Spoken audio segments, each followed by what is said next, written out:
Who will lead the Arizona Cardinals in sacks in 2025? I'm going to ask my co-host, Coach Starks, in the house. It's PHNX Cardinals starting now.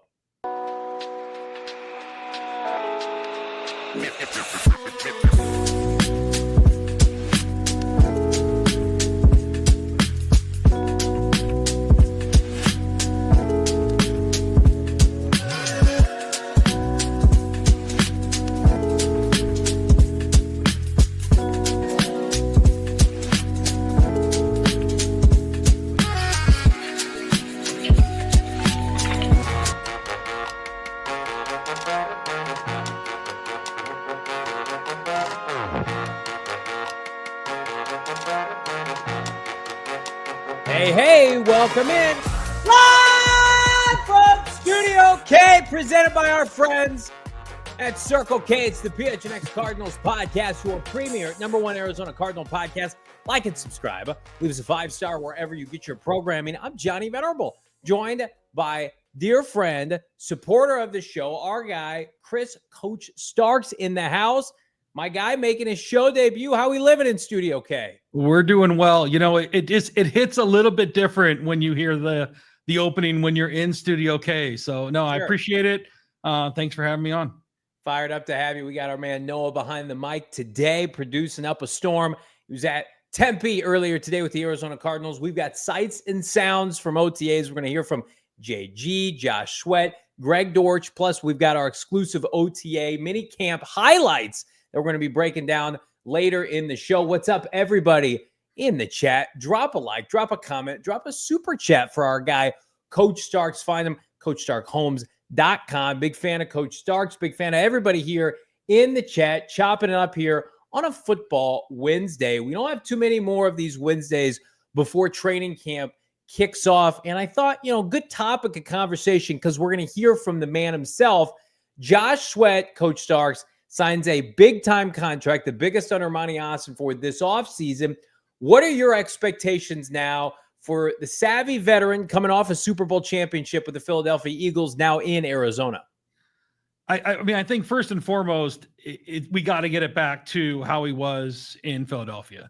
We got to get it back to when he was playing for JG and Nick and all those guys, because the reality is that we are paying him to get back to that level. So, I mean, if we're looking at sacks, obviously we're looking at double digits.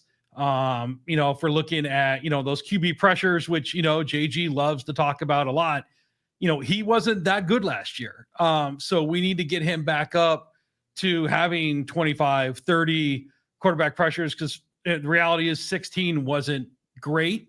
And there could be a lot of reasons for that. Schematics or, just coaching, or just there's so many players on that roster. But I'm excited for him. I think he's going to be a leader on the team. I know he talked about that in the press conference a little bit today. But he definitely needs to get back up to that double-digit sacks total.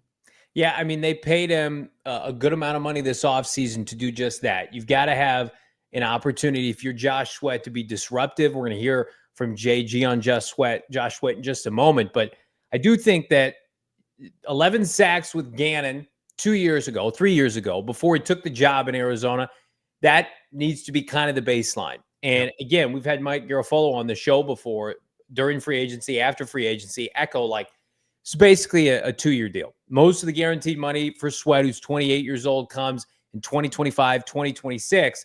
Then you have an opportunity. Okay, if he hits double-digit sacks this year and then is productive next year, then you've won the contract, right? Everybody wins. What you can't do is you can't pay him a bunch of money and for him to be a middling just a guy, a jag, right? Because here's the difference is Dalvin Tomlinson, Calais Campbell, which we love, they're on basically 1 to 2 year contracts. Dalvin's on a 2-year deal. Calais is on a 1-year deal. If one of those guys flames out, you've got Darius Robinson, you've got Walter Nolen, right? You've got people in the pipeline. I like Jordan Birch, and I like Xavier Thomas, and I like B.J. Ojulari.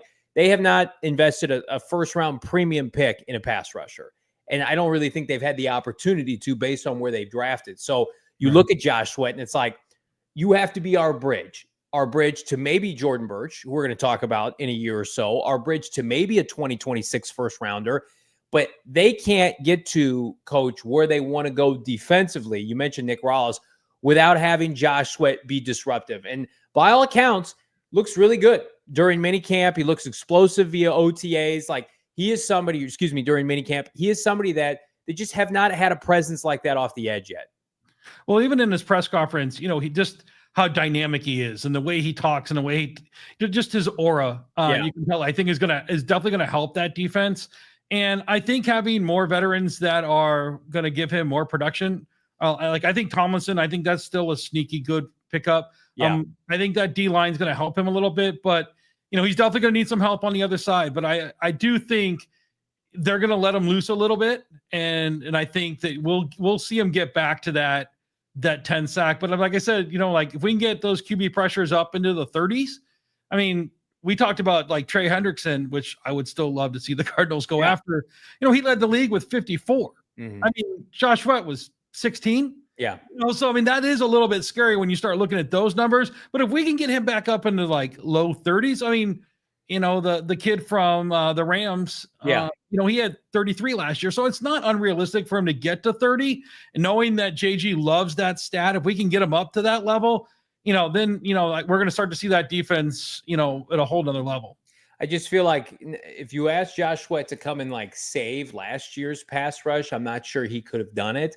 But you're gonna ask him, hey, we want you to be the centerpiece, but we're also going to bring in like 3 or 4 other players this offseason that are going to help you and make you better. And so it's not you're not on an island, so to speak. And I maybe there's some truth to like what they expected last year, like if they had signed a Jonathan Grenard or somebody like that, where hey, we didn't feel like we were in a position to compete and add a pass rusher of that caliber. And I disagree with that.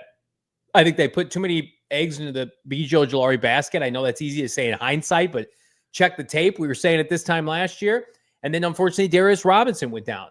This year, it's like you can go probably double digits deep with guys you're comfortable with on that defensive line. Let's hear from Jonathan Gannon. Talked earlier today about Sweat and his arrival. From a standpoint of like what his job description is, that's not going to change much. You know what I mean? So then it's just tweaking his game. We got there's some differences than what we did, with him when I was with him to what we do now. He picked it up quick, and hopefully it's for the betterment of him too.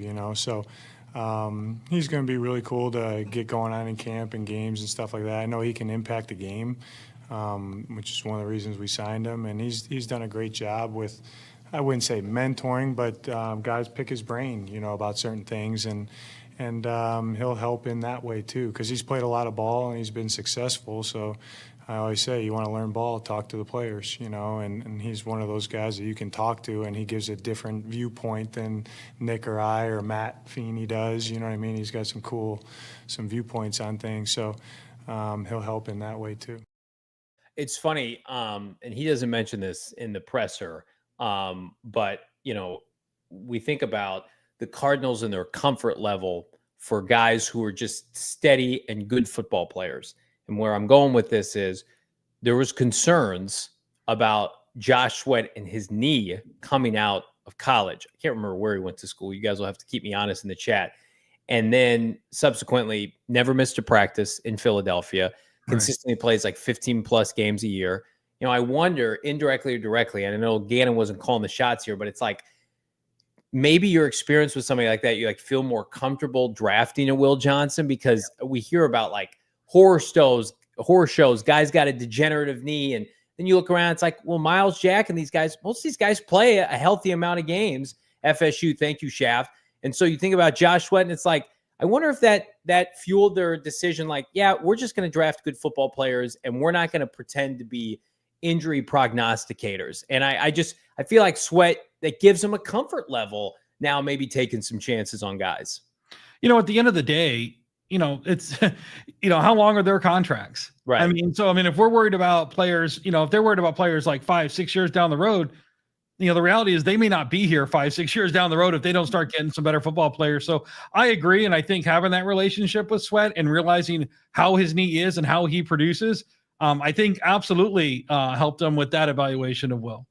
Let's hear from the man himself, Josh Sweat, on how it's going thus far with the Arizona Cardinals 1 day in. Shoot, it's my second day, but I like it a lot. Everything seems to be everybody full speed. There's a sense of urgency. Let's hear from Sweat now on if he's a leader already on the Cardinals defensive line. Yeah, I do. I embrace it too. But you know, at the end of the day, I'm just trying to be the best teammate I can be, help however I can, and just trying to just get to know everybody and stuff. And that, you know, at that point, everybody a lot more comfortable around me. I'm getting more comfortable around them. And at the end of the day, everybody should be a leader. You know what I'm saying? But I just want to help change whatever I can to make it better.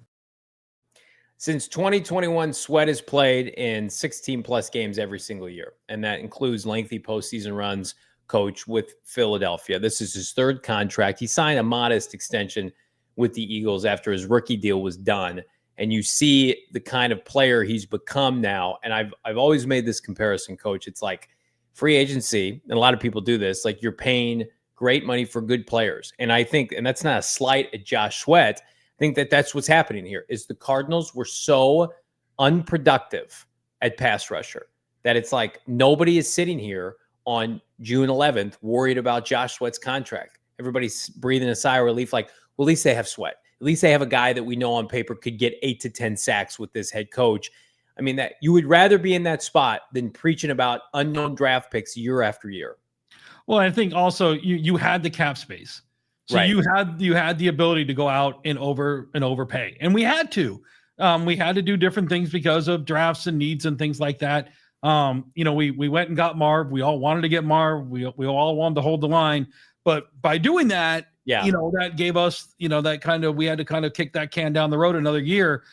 I got to be honest. I love his swagger. Like that's the thing that came across the most with me is like, we haven't had a defensive player like that in a while. Like maybe Chandler Jones, maybe a little bit, where it's just like he can come off the edge. He's got some swagger to him. And I'm hoping the other players start to kind of adapt a little bit of that personality. They need some dogs in the front seven, and they need some guys that have been to war. He has played, I mentioned, in so many big games, NFC championships, multiple Super Bowls. I mean, last year in the postseason, very active. Obviously, he could have been the Super Bowl defensive MVP. Like, to me, it's like there are going to be stretches this year, and everybody prepare yourself, where he's going to have 0 sacks, like 2, 3, maybe 4 games in a row. And then he'll have a Sunday where he has like 1 to 3 sacks.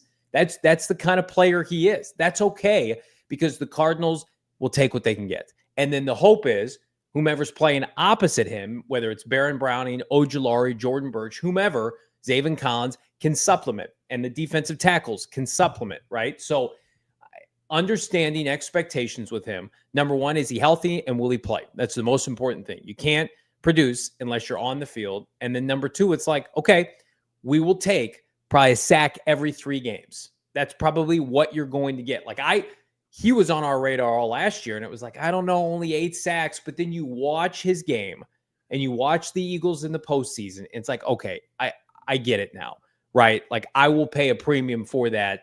You know, even if we get like 90% of that in the desert, given the fact the Cardinals don't have Philadelphia's defensive line. Is Josh Sweat settled here in Arizona? Hear from the man himself. Here's Sweaty J. Nah, I already moved. Shoot, I moved a long time ago. Shoot, I just went and trained. I'm good now. I mean, it feel the same. I'm gonna be real with you. It's really the same thing. I'm just in a different area. And I've been on this field before a couple years ago, but it's the same thing. I'm gonna be real with you. I need to get out though. I do. Zaven mentioned you were looking for some fishing spots. Have you gotten out there yet? Nah, not yet. But I'm gonna try to get with them real soon though. I didn't even know y'all had water out here.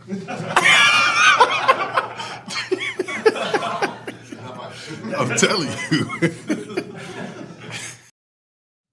As somebody who lived in the Midwest, and I know he's played in Philadelphia now and then went to FSU, it's like you come out here, and it is surprising, Coach, how many like lakes and resorts there are with big, beautiful bodies of water. Yeah, and again, you know, him coming out here, he's just kind of like, yeah, this is what I do, and this is how I do it, and just like that calming factor that I think will be really good in that linebacker room. And you brought it up right before the clips. It was like he might go out and not have a sack for 3 games, and then he might have a sack. He might have 3 sacks in a game. And the reality is great. Like, I mean, we would all love, you know, 1 or 2, you know, every other, you know, but the reality is We haven't had anyone like that in a real long time that could go out there and get 3 sacks in a game. And those games that he does get 3 sacks, those are probably going to be wins for us. Yeah. So that's exciting to have. Well, you hear him talk. He doesn't feel like he's trying to sell you anything. It doesn't feel like he's trying to put on some big show and performance. And like, this is a franchise that signed Terrell Suggs at the end of the year or at the end of his career, and he was stealing money, so to speak. I know he got the contract from Steve Keim, and they bolster about, I'm going to do this. And the Cardinals have brought in guys like Joey Porter at their end. And it's just like, they vetted Josh Sweat. They clearly had a plan. Free agency started, and give Benjamin Albright came on our show and confirmed like they're going to go after Sweat and Milton Williams. Yeah. And sure enough, it was like, okay, we're going to go in with Milton in the morning, and then that market got nuts. And so we're pivoting, or maybe in lieu of, we're going after Sweat. He'll be signed by noon.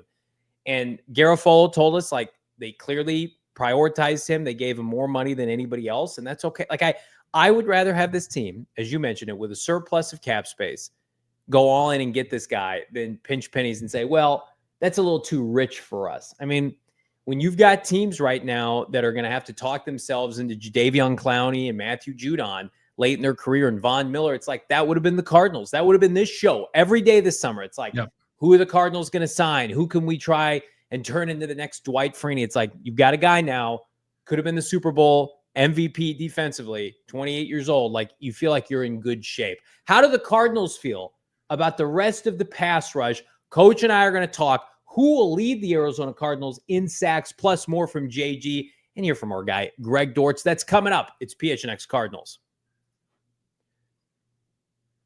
Drop a like for our guy, Coach Starks. Throw him a super chat for his show debut. And, of course, drop a like for our friends at Gila River Resorts and Casinos. Coach has been out to Gila. He's seen us there many times. Unfortunately, lose a lot of watch parties there, Coach, at Gila River Resorts.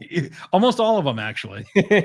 And we keep coming back, though, because of the vibes. Cardinals are going to have to catch up. You can catch up, too, with your friends and more at the largest sportsbook casino in the greater Arizona area, the BetMGM Sportsbook, Gila River Resorts and Casinos. They got big screens, great foods, and all the top events. Of course, Cardinal games, NBA, NFL, Major League Baseball. We've got UFC coming up, PGA Championships, and more. Again, check them out right now. You do you at Gila River Resorts and Casinos. Play at Gila.com. Visit them online for more information. We're actually going to be hanging out there later this summer, potentially doing some live shows. Love our friends. They're such a staple of the Valley. Plus, you check out, they have tons of concerts, tons of bands coming into town. So again, perfect for a staycation. I'm going to tell you what's perfect for you right now.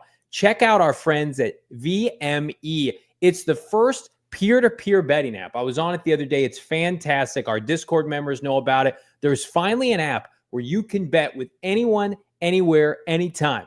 Proud partner of PHNX to launch a brand new way to bet. Again, wager can be for free. It can be money. It can be on sports, video games, fantasy matchups, golf, whatever you want. Push-up contest, who chugs faster? I would lose that one. But check them out right now. Download the VME app and play today using the bonus code PHNX, available on the App Store and Google Play. Anyone, anything, anytime. Again, check them out right now. I can't get enough of it. I've been on the app all week. It's so much fun. Compete for money, compete for free, compete for bragging rights. It's where we want to be. VME. Love it so much. Love all of you. Drop a chat, drop a super chat, and of course, drop a comment here. It's PHNX Cardinals Wednesday minicamp edition.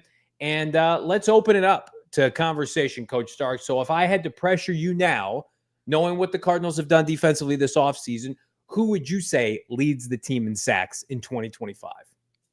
I mean, you have to go with Sweat. I mean, just because they're going to put him in, I think they're going to put him in the best position to be the number one pass rusher. I think the interesting question actually is who's the second place guy. Okay. Like, I mean, Sweat's, I mean, let's be honest. If Sweat isn't leading us in sacks, we have real problems. Either he got hurt or we got some real problems going on. So, I mean, who do you think will be the second place guy on the defense? Let's take a look. Who will lead the Cardinals in sacks? No, man, let's see the graphic. So this is 2024 sack production for the Arizona Cardinals and the newbies at the collegiate level.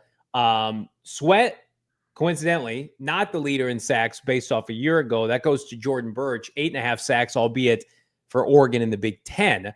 But Josh Sweat the leader at the NFL level, 8 sacks. Baron Browning, 2 sacks last year with the Cardinals in the second half of the season. Bo is big on BJ Ojulari and thinks that Ojulari could lead the team in sacks. He's coming off an ACL. He's not yet practicing yet.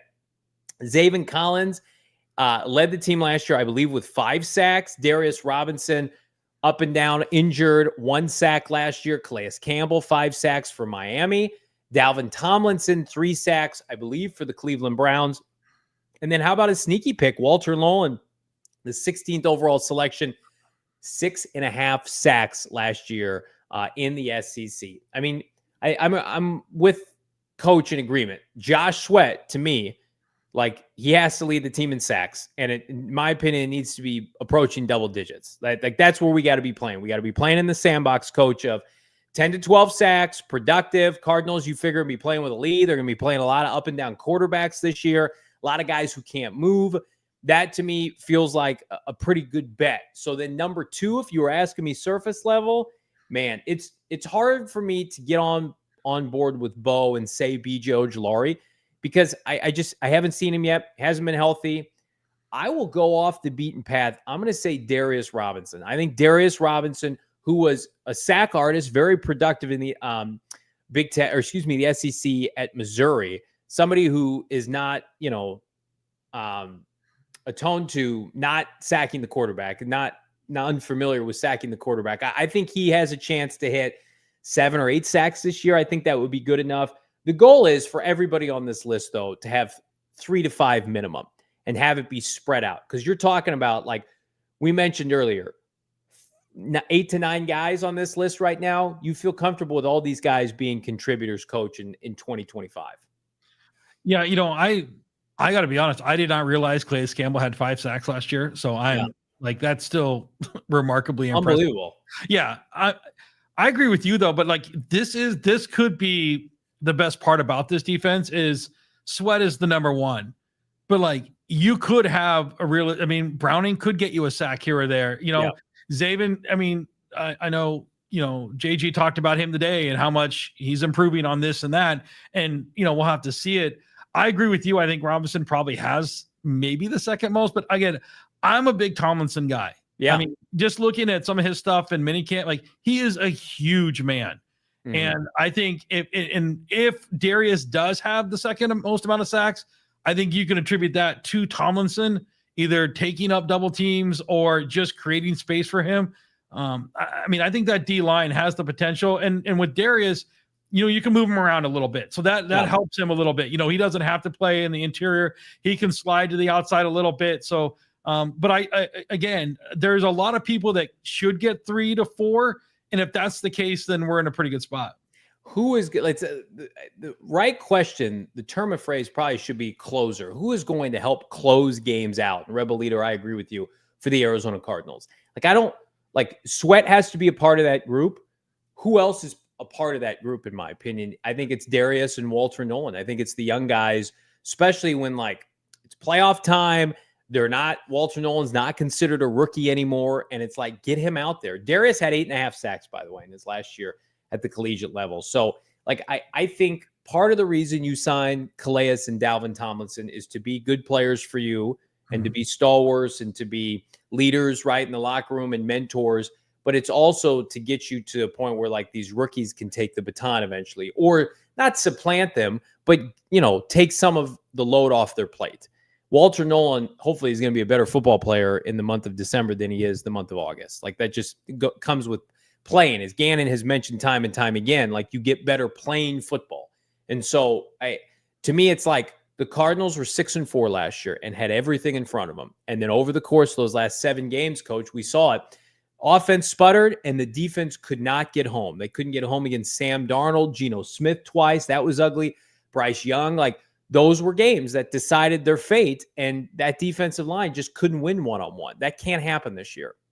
No, and I think BJ might be the guy at the end of the year too that might be pretty it's going to take him a little bit of time, but weeks 10 through 17, he might be the guy that on 3rd and 8, can now all of a sudden come off the edge, and he's got a little bit of getting up that the other guys don't have, that, he's been gone for a while. So that's intriguing to me a little bit. And I know I keep going back to the defensive line. It's interesting to see if we can get pressure up the middle, because we know that that's what, that's Kyler Murray's kryptonite. Yeah. Well, he's not the only one, obviously. So, Yeah. I mean, if we can start getting pressure through Darius or Walter or Tomlinson up the middle, now all of a sudden, I think things are going to change drastically for those edge guys. Yeah. Again, like I think K2 sack party in the chat. I agree with that. Drop a like on this show. One player that maybe you and I, coach, are shortchanging a little bit is Zaven Collins, who did lead the team in sacks last year. Here's Gannon on the now third year outside linebacker edge rusher for the Cardinals. He's unique. There's guys that have kind of played how we use them, so I wouldn't say rare, but from the standpoint of his physical skill set, and then how bright he is, how smart he is, the things that we can do with him, we use him kind of as a chess piece, you know what I mean? But, he's played really good ball for us, and I thought he had a really good spring. We got 2 more days here, but he's really made some improvements on his game, what he's doing. And if it makes sense for the defense, for him and for the whole defense, the 10 other guys with him, we're going to deploy him different ways. You know what I mean? So that's an advantage that we have with him being able to mentally, understand schematically what we're doing, and then physically to do it. I mean, here's my thought on Zaven Collins is that I am always impressed, Coach, when there's a new regime that comes in and you were a top pick for the old regime, and for whatever reason, like, just hasn't worked out, right? We all knew Trey McBride could play, and it was a matter of time. This coaching staff got their hands on him, would help him elevate to greatness. But then, for every Trey McBride, there was an Isaiah Simmons that they couldn't get rid of fast enough. Marco Wilson, we've talked about. I'm impressed by the sheer fact that Zaven Collins is able to stick around, switch positions, and got a nice contract extension. That being said, to me, it's like I don't think he possesses that elite first step to be a big-time sack artist. I think you're paying him maybe to be like, and this is going to sound like a slight, like a Dennis Gardeck rotational player where you get 5 or 6 sacks every year, and there's value in that. But he is on a playoff contending team. He's probably not a starter. Yeah. Well, and I don't think he's a 3-down outside linebacker. Correct. Like I mean, he's first and second down, perfect. I mean, I think he'll set those guys up, and then let your let your guys that can really get off, then now put them in on third down. So I mean, I think there's a huge role for him there. Yeah. And from everything that JG says, like, he's probably in the right position every time. He's probably where he's supposed to be every single down. He probably doesn't miss assignments. He does what he needs to do. And that's great. And you need those guys. So first and second down, I'm all in on Zaven Collins. Third down, at the end of the day, I'd rather see somebody that if it's third and long, let's get somebody in there that can get around the edge a little bit. Yeah, I'm with you. I think another guy we haven't touched on a lot is Jordan Birch, who they drafted out of Oregon. Anxious to see him. Like, they're just that opposite starter. And I probably shouldn't use the term starter. Impact player at outside linebacker, like, that's TBD. That's a firm TBD. That position is wide open. Bo is very much of the mindset that they're going to allow Zaven to start, to be listed as a starter, and that's fine.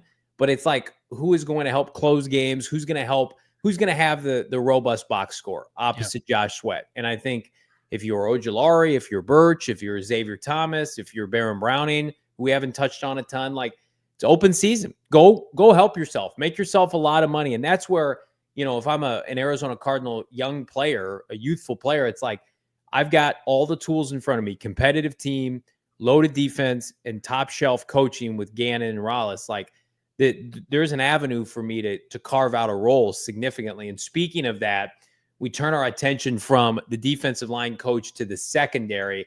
And I didn't know if we were going to add this to the show or not today, but then you saw the comments of this post on Twitter and just the enthusiasm. You can tell. It's like when you hear somebody talk about somebody and the secondhand passion that you get. Jonathan Gannon was asked about Rabbit Taylor-Demerson this year. Expectations you see for yourself. Here's JG on Taylor-Demerson, the safety.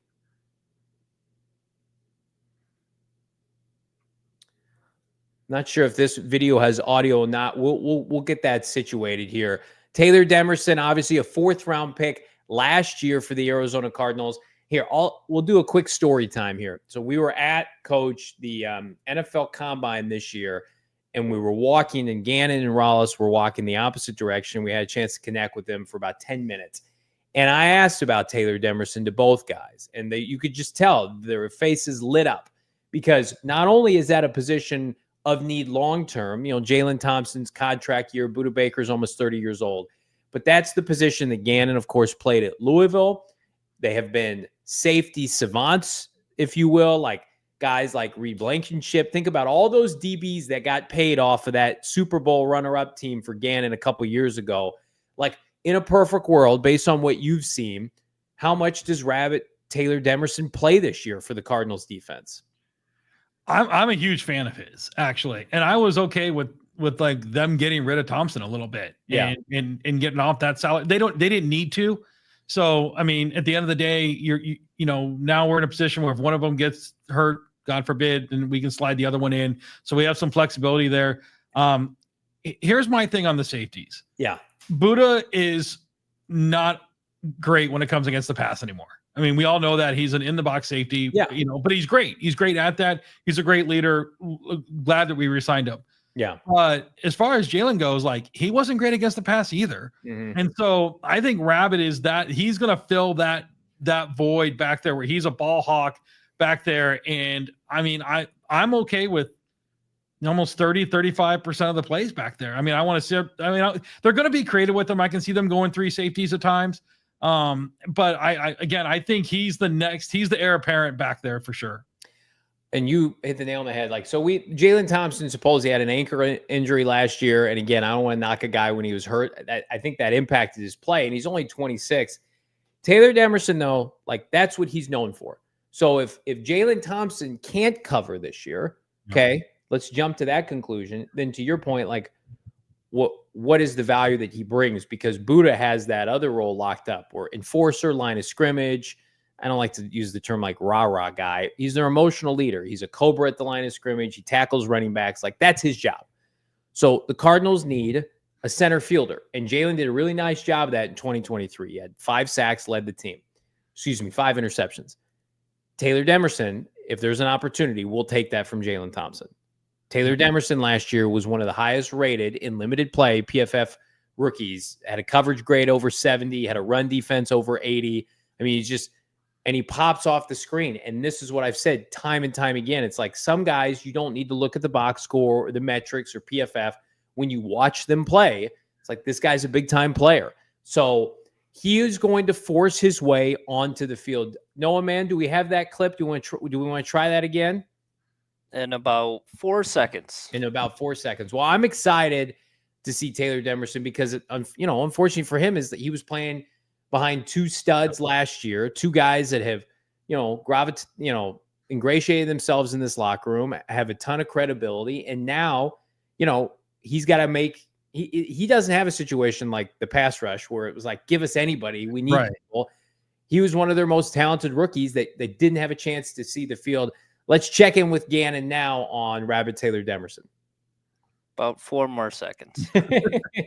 Drop us a like as we work to get this clip up here. But again, you guys, I'm probably playing it up too much. You guys are going to probably push back on it. I think it's a fantastic clip, and you can just tell when Gannon's excited about it. Are we ready to go? Let's roll it. Not quite. Okay. We'll pivot off that here. But Johnny, even in that, when he talked about it in this press conference, he brought up other safeties as well. So, but again, that just shows, if I'm Thompson, I better produce this year, because no doubt. There's guys that he likes that are young, that are active. And then even Rabbit too, it's not like he can't go in and, stick his nose into a little bit against the run as well. He's got a little bit of everything back there, not at the, experience level those other guys does, but he can do a little bit of everything. And so that's where, I'm excited to see him take the next step. And you mentioned it. He didn't have to go in there right away and be the guy. Mm-hmm. So that allowed him to kind of slow roll it a little bit. So, I think he's going to be extremely impressive this year. Over the from right around Thanksgiving to the end of the year, he was averaging, over 3 to 4 tackles a game. I mean, he had a lot of play against San Francisco, against Carolina. He had a season high 9 tackles against Seattle, including tackle for loss, and he had a pass defense. He looked good against the Jets. I believe we have that clip now. Let's cue it up, Noah, man. He's got the skill set that, you can, with him, I say, like, can you play in the box and make plays in the run game? Can you tackle? Check. Can you cover people? Check. And then can you play in zones, whether it be the deep part of the field or underneath coverage, and he can kind of do all those things. The other two, Rabbit's done a really good job. Joey Blunt's done a really good job, and Keaton's done a really good job of that. That room's trending the right direction right now. PT's done a good job with those guys. I like where they're at right now. What is the next step for him to elevate in year 2? Being consistent. You know what I mean? I'm sure he's had a couple. I am sure he's had a couple mental. You know what I mean? But he fixes mistakes quick, and he's a guy that's why he was able to ascend and play pretty good ball for us last year as a rookie.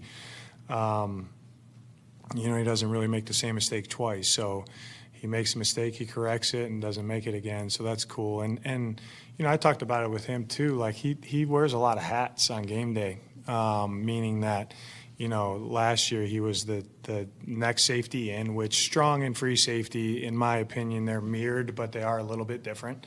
Schematically, what we do with those guys, he can play both. He was the dime. When we go to dime, he comes in and plays. That's a different spot. He's on, special teams. He's playing different spots. He's backing up different spots on special teams. So he wore a lot of hats last year that can be mentally challenging for some guys, and he handled it really well. And when he goes in the game, he makes plays. So that's good to see. He's ascending. The Cardinals, and that was a hell of a clip. I love that clip. The Cardinals need people that can take the football away. Look at the Vikings last year. Why were the Vikings this dominant team? Well, they had a big-time passing game, and they were opportunistic and I think led the NFL in takeaways. They were tremendous taking the football away. As good as the Cardinals were last year, they had a takeaway problem. Yep. Taylor-Demerson had 10 career picks at Texas Tech. That is part of his game. The Will Johnson, interceptions for touchdowns at Michigan. That has to be where the Cardinals live this year. A pass rush that can get home and defensive backs given opportunities to take the football away. We know Garrett Williams can intercept passes.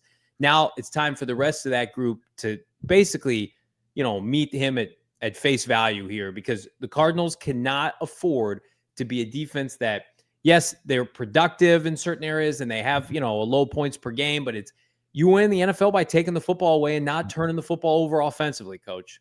And JG talks about that all the time, that he wants to take the ball away. And it's fun to see how they're kind of roster building this defense where it's like, they got power up front now. Yep. Now they're getting some edge. I mean, they're still not done on the edge. Like, they still need to continue to build the edge. Yep. But then what type of people are they bringing in? They're bringing in ball hawk type defensive backs and safeties that can take the ball away. They don't want people that are just going to knock it down. I mean, you look at, like you said, Will Johnson did it in college. Now he's got to do it in the NFL now. And we have a lot of, with him and Walter Nolen, we have a lot of excitement, but we got to see it. But like Max Mountain's going to start taking the ball away. We know, that all the other guys that can do it, we just talked about Rabbit. So like those you can see the type of player that they want to bring in are guys that can go ahead and take the ball away. And like you said, that's how you win the NFL. 2 defensive backs that we didn't mention during this conversation may be joining the program on Friday. Denzel Burke, 5th rounder, and Kitten Crawford, 7th rounder, scheduled to join us on the show this coming Friday. So mark your calendars, adjust accordingly. But it's Coach and I today on a football Wednesday. We got minicamp highlights around the corner. Plus, Greg Dortch, he talks about his role this year. The Cardinals are running it back offensively. Is that a mistake? It's PHNX Cardinals. Man, oh man, can't wait to chop it up this week with our friends with the Arizona Cardinals. Can't wait to chop it up with all of you about our friends at Game Time. I talked about it. I went to pro wrestling earlier this week. It was expensive. However, I saved every ounce, every dollar I could with our friends at Game Time. It was packed at the Footprint for Monday Night Raw on this past Monday, of course, and Game Time. They took care of me. Not only got my tickets, which were fantastic for my son and I, but of course, premium parking passes at not a premium price. And again, I waited until the very last minute, and I feel like I got my seats as best I could at the best possible price. Take the guesswork out of buying tickets with our friends at Game Time. Download the app today, create an account, use the code PHNX for $20 off your first purchase. Again, all you got to do, terms and conditions apply. Create an account. PHNX is the bonus code, $20 off. Download the Game Time app today. Last minute tickets, lowest price guarantee. Coach, do you remember the last concert you went to? Yeah, it was like 3 weeks ago. Wasn't it? Where'd you go? You told me. We went to Vegas to see Kenny Chesney at the Sphere. Oh, that's fantastic. How was the Sphere? It's crazy. It's hard to even put it into words how amazing that place is. Tech wise, it's off the. I don't know where I'm going to go next concert because like this is going to be like, oh, all you do is play. Like great, like all the stuff. If you can go to the Sphere, I highly recommend it. It's unbelievable. I highly recommend our friends at APS. Right now, I saw a tweet for the show. Next week, we're starting triple digits for, I think it was like 7 straight weeks or something like that. It's got to be longer than that. But coming up, we are in extreme heat here in Arizona. And did you know nearly half of energy costs come from cooling and heating? Well, with summer here, it's time to start getting smart about savings. A smart thermostat can help you manage your energy bills. Again, if you're on the APS time of use plan, use your smartphone or device to automatically adjust the thermostat to take advantage of lower costs of peak hours. APS customers may be eligible for smart thermostats as low as $0 when you enroll via the APS Cool Rewards program. Again, if you're not sure about how to install a smart thermostat, free install is available with the APS Marketplace. If you already got a smart thermostat, check and see if it's available and eligible to enroll in Cool Rewards. For instant rebates, discounts, and special offers on smart thermostats, energy-efficient appliances, and more, check them out at marketplace.aps.com. Again, got to be an APS customer, pay on shipping and taxes. Other restrictions apply. Go to marketplace.aps.com for more details. Do us a favor, drop in a like, drop a super chat for our guy, Coach Starks, making his show debut here on a football Wednesday, chopping it up here as the Cardinals continue minicamp, mandatory minicamp, which means everybody, sans Bilal Nichols and B.J. Ojulari, are on the field and they're practicing. That includes wide receiver 3 or 4, special team savant Greg Dortch. We heard from Dortch today, Dortch on the continuity of this offense and playing free in 2025. It's super important. Just football is about being comfortable and just not having to think when you're out there playing because the game's so fast, you don't really have time to think. So just to be able to just not be able to think and just go out and play free and just being in the system for 3 years now, we're able to do that. So you should see that in our play this year. So Greg Dortch is I would say a fantasy football darling where when he gets opportunities, he makes the most of them. There are a lot of people who feel like he should be a more featured player in this offense. Where do you stand, Coach, on his usage? Do you feel like he's best suited for his current role, his time is running out in Arizona, or you think he needs an expanded role in 2025? Well, and you put it perfectly. Like when he gets opportunities, he makes plays. Now this goes back to Drew. Like can Pensing put him in a position to be successful consistently while still giving the ball to Trey and Marvin, and we know the backs are going to get it a lot. I just want to see a lot more creativity. I know that they've talked about it. They definitely have had the continuity phrase has been used by pretty much everybody on the offense this offseason. Those are the talking points. Continuity. Okay, great. Now is Pensing going to be able to put all the, be creative enough to put all these people in position to make plays? I think Dortch is, he's probably 3 or 4, like you said. I think his role is really good. And he needs to be the guy where, you go to Marv, you're going to Trey, you're running the ball, and then all of a sudden defense, he gets an 8-yard slant that goes for 18, and the other team is like, oh, like that guy, like that's the guy that's going to kill us. Like that's where I like to see Dortch a little bit more in that role. He's small, he's quick, but get him in space. I hate to say this because I would probably not say this a whole lot, but like he'd be really good in Cliff's offense. This is unfortunately not Cliff's offense. This is Drew's offense. And can Drew get him in positions to be successful more consistently while still getting the ball to those other top guys? I mean, I don't know. I mean, we're going to find out real quick, but I think his role is right where it needs to be. 50 targets last year, 37 receptions, 3 touchdowns. We think about, like you mentioned, Cliff, and Greg was, I don't want to say given. He earned a lot of opportunities in that 2022 season, the last year under Cliff. Marquise Hollywood Brown was hurt, D-Hop was hurt, and then Dortch rose from the practice squad and made the 53 and had almost 500 yards receiving that year. And we looked at Greg, coach, as an ascending player for the Arizona Cardinals when JG took over. He was only 24 years old, and it was like, okay, this is a find for this team. And it really hasn't happened yet. Like, outside of, there will be spurts where this offense, like, players are hurt, and they're just like, well, we got to just feed Greg Dortch, and then it'll work out, right?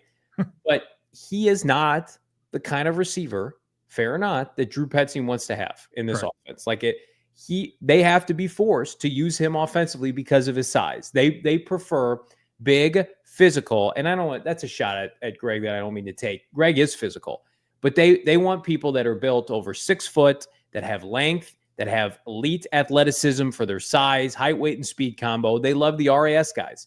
Mm-hmm. Greg Dortch is scrappy. He was undrafted. He went to Wake Forest, and it's like, sometimes though, I look past that. Is he a great football player? Like, I think Greg Dortch is a great football player, and I would be pro having him introduce more on third downs. I think he's got a really nice yak ability, whereas up until now, we haven't really seen that with the other wide receivers. So they re-signed Zay Jones for a reason, and Zay Jones, if you ask Drew Petzing privately, is probably penciled right now as wide receiver 3. But this is the contract year for Greg Dortch, right? The restricted tender runs out after this year. I don't expect him to be back next year. I think this will be his last year, barring something unforeseen. Like, what is that going to look like for him this year? I feel like with Drew, you just have to sometimes go with what works, and he works just like Michael Carter. We've said forever, like, some guys just work, and system and scheme be damned. Just go with your best players, and I think he's one of their best receivers on the team. Well, and you brought up Carter. Like, I love change of pace players within the game. And, we can all remember that game in Philadelphia where Carter came in and he was completely different than James Conner, and he crushed it. Yeah. And, probably because it was just a completely different tempo. I think you have that with Greg Dortch. I agree with you. I think, Kyler put it best in your interview. He's like, let's just get the best players. Let's get a bunch of really good players and let's go play. And Greg's one of those really good players. And I agree with you. Like, find a spot. Like, that's where I want to see Petzing improve, is like, this isn't your prototypical wide receiver that you want. But at the end of the day, like you said, 3rd and 3, you can go wide receiver screen. And I know we're all traumatized with PTSD with wide receiver screens, but like, he could go make a guy miss and get 5 yards and keep the chains moving. I love change of pace players within that. And so I'm with you. Like, I want to see Greg have more of an opportunity there. And especially on 3rd down, where they're going to be hyper-focused on Trey and Marv, that's when he's going to be able to really make something happen. Greg Dortch is 27 years old. He enters his 5th year with the Arizona Cardinals, which makes him, outside of Zay Jones, the oldest wide receiver for the team. But he is the longest tenured Arizona Cardinal pass catcher. Here's Greg on being the most tenured guy in the room. Man, it doesn't feel like it, but when you talk to some of the younger guys and like you bring up older players who I may have played with, and they're like, they have no clue who those guys are. It's like, wow. Like, I think Marv was born in 2003. Like, it's just, you put certain things into perspective. Like, dang, like, wow. You know what I'm saying? Time really does fly. But yeah, it's hard, man. I don't really look at myself as an older guy, but if you were to ask Marv, I'm old, so. Guess I'm old. We don't think you're old, Greg. Just a tremendous bite right there. Big thanks to our guy Noah, who got all these fantastic clips, plus our Minicamp highlights. That's coming up. But first, I want to remind everybody, become a diehard, go PHNX.com. And of course, this shirt's about to be restocked at the merchandise locker. You want to get it now. Jonathan Gannon also spoke today about his quarterback, Kyler Murray, when asked about giving more opportunities to run with the football. Here's Coach. It does put the defense in a bind when you see, I just showed a play in a team meeting, him running around, what it can look like when that happens. But those are some things that we talked about this offseason, some things that we wanted to add here or there, and it looks good right now. But there's no question about it, the pressure that he can put on a defense, late in the down, I would say, because of his skill set. You know what I mean? So he has that. So we're going to, use that when we can. Knowing you, Coach, and I think I already know the answer to this, are you pro Kyler Murray running more in 2025? Yeah, 100%.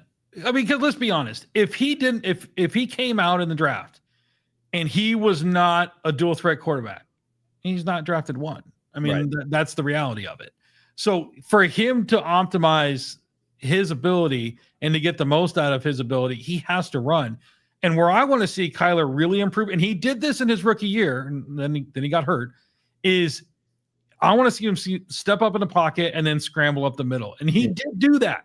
You see a lot of those big runs. If you remember, like the Browns game when he went against Baker, a lot of those runs where he stepped up in the pocket and then made the linebacker miss, which is no contest for any middle linebacker against him.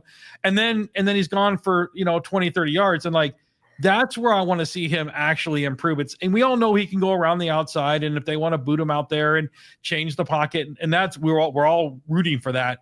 But when he's dropping back and it's after 3 or 4 count, let's slide up in the pocket and then go take off. No one's going to get him. They might trip him up a little bit, but I think there is a little bit of he's got to get over that fear of taking that hard hit, which he's great about not doing. But that's really, if he can get to the point where he steps up in the pocket and starts running up the middle of the field, and then he can go wherever he wants to go after there. Now I think that's a game changer at that point. Yeah, I know Kyler Murray wants to run more because he told us on the show. I think this year, this is the kind of year where I do think last season he was coached not to run as much, and I think he was coached to check it down more because they wanted to try to play a certain style. This year, you have to just leave it all on the field. And not that they didn't last year. That's probably a poor choice of words, but you have to empty the clip this year. Jobs are on the line. I think his tenure is up in the air if they don't make the playoffs, if they're not a big-time winning team. Do yourself a favor and lean into his specialness. And that's what makes him special. On top of he loves football, he's got a big-time arm. Let that be the differentiator. And I think there's a concern probably of, well, if we expose him too much, then he won't last. And I understand that. But I also understand, the only time this team's made the postseason is when you've let Kyler be Kyler. And he was on pace to do the same thing in 2020. If you want a player like Baker Mayfield or like a Kirk Cousins, then you should have drafted a player like that. But you have an opportunity. It's Kyler Murray, I trust him. I trust that he knows his body. If you want to up his carries this year, directly or indirectly, you should do that. And you should allow him to stretch the field more with this deep passing game that's got to be fixed. And I know that the Valley wants Kyler Murray to win and to succeed, and to do that this year with this opportunistic defense, lay it all out there. And part of that has to be run the football. Plus, Gannon's smart. He's smart enough to know, that's a back-breaking tool for him to use at his disposal. Yep. The run against the Chargers last year, the run against the 49ers where he puts up the number 1. You can't defend that. And they have, I don't want to say they have such few elements like that to their offense, but you combine that with Kyler's mobility, with the greatness of Trey, and we hope the greatness of Marv, that should be enough to make the playoffs offensively, should it not? Well, and the other thing that we have this year that I don't think, I would love to give Jonathan Gannon some truth serum and be how comfortable were you with your backup quarterback the last 2 years? Yeah. Because now I really do believe if Kyler goes down for 2 games, Jacoby Brissett he can bridge that gap now. And so now it's hey, like you said, you do what you have to do. If you get dinged up, fine. We got guys that are gonna hold the ship for us until you get back. And Kyler probably feels a little bit more comfortable with that, where he's like, all right, if I go down for a couple games, when I come back, we're not going to be 3 games under 500 all of a sudden. So I'm excited to have a competent backup quarterback that can bridge that gap if he does get hurt. And I think that's something that we definitely haven't had, in the last 2 years. Yeah. If Jacoby Brissett has to play a game, nobody's freaking out. Jonathan Gannon, what does Kenny Dillingham think of JG and the Cardinals entering this season? Here's the coach of the Sun Devils earlier today. I think he's awesome. Just getting around him, he's super intelligent. He's super deliberate, but I don't think he's overbearing. I think he lets his coaches coach.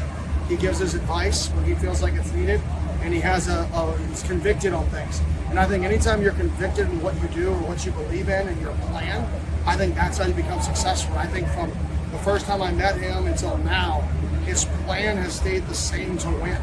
And I think when you have a plan, it's really hard to stay the course, and he has done that. So I'm fired up to watch him and his team play this year, just because I have nothing but the utmost respect for him. Now, Coach, you're a season ticket holder of the ASU Sun Devils. You are a big Kenny Dillingham fan. Do you see similarities between Dillingham last year and the team that they had and the Arizona Cardinals' potential ascension this year? Yeah, absolutely. Just from the simple fact of just having that belief in your coach. Like, I think that is something that the Cardinals definitely have with JG. The players all respond really well to him. Obviously with ASU, they love Kenny. And let's be honest, if Kenny's gonna endorse Jonathan Gannon, that's all we need as a Valley. Like, that's all we need. If Kenny Dillingham says it, then that's, by God, that's what we're gonna do. So no, but at the end of the day, I love the fact that like Dillingham's at the Cardinals practice, like bridging that gap and just like picking brains, because he's young and Kenny did an amazing job last year, obviously, but like he knows at the end of the day, like the NFL is the king, and what can he pick up and what can he learn, and Gannon being involved, like those two just being involved is good for the Valley. And even for all my U of A friends, at the end of the day, like you wish you had Kenny as well, and so with the Suns the way it is and the D-backs the way it is and everything that's like the dumpster fire that is even though the D-backs won today, at the end of the day, like the Cardinals and the Sun Devils have a real opportunity to just take over this Valley. And I think they both know it, and they're kind of partnering up a little bit to do it. Yeah, pick up the baton. Although I was texting GM Espo yesterday, I do think there are some similarities between Ott and Gannon. And I think just from an authenticity standpoint, like the Suns are finally, it feels like, not trying to win the press conference and let's get a coach by name who's won a championship. And it's just like, let's just get back to basketball. And with Gannon, it was like, let's just get back to football. Dillingham, it took a second, but just get back to ingratiating yourself in the Valley, putting together a product that people can be proud of. Don't try to win the presser and tout your accomplishments. And the Dillingham hire and the Gannon hire were both under the radar moves. Those were moves that were not universally loved at the time. Remember, it was like ASU should have gone after Prime. And then, of course, Gannon, it was like they should have gone after, Dan Quinn, which would have been a decent move in hindsight. But there was a bunch, Lou Anarumo. It was like, let things play out. And I think when you let the football people control football, novel concept, like good things follow. So I'm cautiously optimistic. I posted this before the show. I just think it's going to be a really special year for football in the Valley. And goodness, we deserve it. You deserve some minicamp highlights. Before we do that, we are going into overtime here on PHNX Cardinals. Get in your super chats. We are reading them right around the corner. But let's kick off with Noah's phenomenal work continuing at minicamp. Let's see these highlights today. Day 2, there's a franchise quarterback, Kyler Murray, letting it rip, looking mobile, looking spry, en route to hopefully a career year. Kyler Murray on display here with his quarterback coach. Everybody looking good. There's Trey McBride there making a nice catch, going one-hander with Trey. Was temporarily the number 1 paid tight end in the NFL. There's Greg Dortch underneath the middle there. We talked about Dortch. There's Higgy Bear. Everybody looking good there. A couple running backs on full display. And James Conner, the bell cow running back, toting the rock there. There's Jacoby Brissett. offensive line looking good. We got Christian Jones, Justin Fry, the new offensive line coach. There's Sweaty J with his elite first step with Nick Rallis looking good. Yeah, everybody looks good right now. Who's 35 there? We got Taylor-Demerson behind the scenes here. We've got Keaton Crawford. There's Starling Thomas right here. Defensive backs looking good. Man, oh man. Cardinals have a different caliber of athletes. There's Cody Simon, new linebacker from Ohio State. A couple new guys, Akeem Davis-Gaither on full display. Different caliber of athletes the Cardinals have. We focused more on the big man yesterday. Today you got to see a little bit more of the back seven and some of the skill players here. Who are you excited to watch as training camps right around the corner, Coach? The rookies. You know, I think, you know, and we haven't even, you know, really talked about, like, we talked about Walter Nolen, but like the other two defensive picks that we got, you know, like, especially, you know, the kid from Ohio State linebacker, you know, we really didn't talk about him, but like, he, you know, he could get in the mix. And we talked about it a little bit earlier, but like, I know back when like Bruce was the coach, he'd always talk about, you know, hey, by November, you know, by Thanksgiving, these rookies should be ready to play. Yeah. And they should, you know, and that's where I think like those guys are really going to, you know, if they're going to make an impact, you know, right around Thanksgiving is where those guys are going to start to kind of infiltrate the lineup a little bit more. So I'm excited about that. And, you know, like all the rookies, you know, Will Johnson, like there's such, I mean, they're all on the defensive end, but they all can make huge impacts. And I don't expect it to be right away. But as the season goes along, I'm anxious to see which ones actually get to the point where they are starting to get in the lineup a little bit more and starting to make plays. I'm with you. I think this draft class in particular, there's just a more streamlined process for these rookies to play compared to last year. I know that you know, Darius got hurt and Marv started and Max Melton got in, but that crop of third rounders that I've been critical of with Tip and Trey Benson and, you know, Isaiah Adams, Elijah Jones, like those guys were all going to be backups regardless because of who was in front of them. And that's okay. You got to rebuild, and they had some good vets at those positions. It's like, well, this year, Walter Nolen's going to be a big-time contributor. Will Johnson's expected to start, right? Jordan Birch has a chance to win a job. Same thing with Cody Simon, a fourth-round off-ball linebacker. Denzel Burke, we know he's going to be a contributor. Like, their first 5 picks all have a route to play early and often this year. And you can't always say that about draft class. Like some classes, you're just like, that guy's redshirting, he's too raw. The common denominator for this group is defense, right? And then guys that play a lot of collegiate snaps, like rip the Band-Aid off, get these players acclimated in training camp and let them fly around this fall.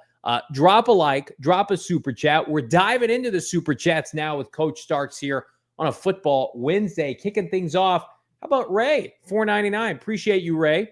I can see Sweaty J with 10 to 12 sacks this season as long as he stays healthy. Would you agree with that, Coach?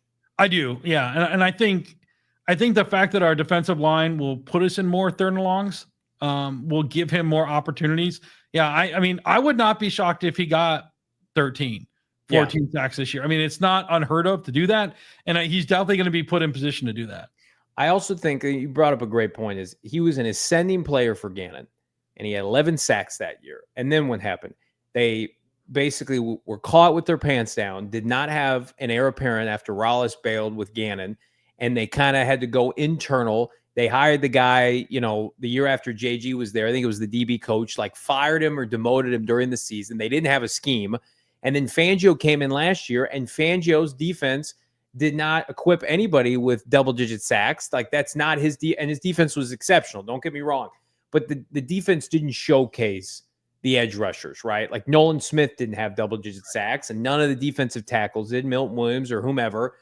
So I just feel like, well, can't he just pick up where he left off with Gannon a couple of years ago? I think that's fair. I think that's very fair, especially, as you mentioned, given all the heavy lifting that this team has done at defensive line. Didi, just drop it in some support, $4.99. Hit that like. We appreciate it. Let's get Coach to 350 likes here on a football Wednesday. Thank you so much, Didi, friend of the program. For Chubb, $2. Thanks for the overtime. Helps with chores. Happy wife, happy life. Don't we know it?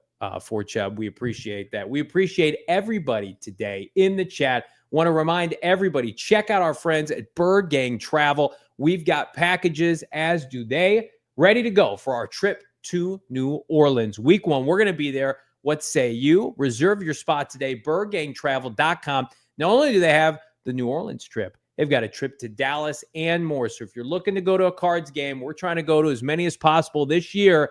Check out our friends at Bird Gang Travel, birdgangtravel.com. I chat with Tyler every chance I get. Tremendous human being, tremendous businessman. He is going, and number one, tremendous Cardinal fan. He's going to hook you up right now with the best possible package you can get in terms of flights, accommodations, hotels, seats. Everybody that's going to be in attendance in the game is going to be hanging out with Jake Plummer. They're giving away signed helmets from Calais Campbell. So if you're thinking right now, you're putting together your map of 17 games. I know Coach is. Week 1, New Orleans is a must. But Coach, you got your sights set on any games to attend this year? Yeah, I think the family and I are going to go to Seattle. So I think nice. we're going back to Seattle. We're going to head up to Seattle. And then that Dallas trip is intriguing. Yeah, oh yeah. That one might be fun, but yeah, I talked to my son's a big rock, he's a big drummer and plays in a rock band, and so he wants to go see all the bars that Nirvana and Pearl Jam and all those guys played up there. My wife wants to go to the Motherland, which is the original Starbucks. Nice. So I think we're gonna go up there and then go see if we can get that win up there this year. Hell yeah. Well, we need all the fans in Seattle that we can get. I'm right there with people in the chat. Coach, bring us a dub in Seattle. We need it now more than ever. We need likes more than ever. Subscribe to PHNX Sports and PHNX Cardinals wherever you get your podcast. Coach, it was a pleasure. Let's do it again soon. Yeah, I appreciate it. Thanks, Johnny. Yeah, big thing. We all silly like the mayor.